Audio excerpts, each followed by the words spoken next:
Mən müştəri ilə bu mənzili danışanda, təmirə götürəndə dedim ki, pəncərələri də qoy biz yığdıraq, biraz sürətlənsin iş.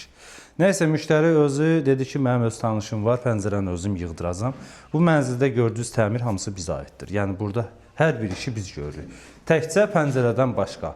Pəncərəni ev sahibi bir aydır zakaz verib, hələ pəncərə bitməyib. Şüşələri belə qoyulmayıb. Nəyi demək istəyirəm? Yəni, müştərilər bax, belə şeylərdən inciyirlər. Ustalar incidir onları. Pulunu da alıb, pəncərəni, büyünləri gətirib qoyublar, hələ yekunlaşmayıb. Biz özümüz pəncərəni də yığdırırıq. Yəni, lazım olanda. Düzdür, müştəri tərəfindən ödənilir, amma biz tərəfdən yığılsa, sürətli gedəcək işlər. Ev sahibi, yəni, belə deyək, dava qırğınla ustanı gətirib, bu işi gördürüb. İşi yuvanıb. Yəni, həm ona görə iş yuvanıb, həm də bizim işimiz də gecişir. İndi mən sizə ətraflı mənzilimi göstərəcəm. 2 otaqlı mənzildir, köhnə 5 mərtəbəli yaşayışlı mənzildir.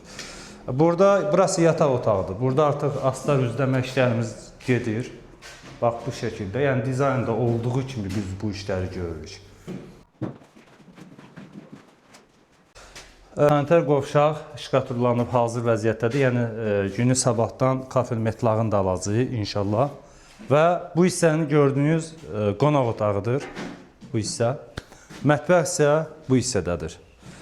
Balaca bir, kiçik bir mətbəxdir. Yəni, bu mənzildə olduğu kimi yerindədir. Heç nə dəyişiklik olmayıb.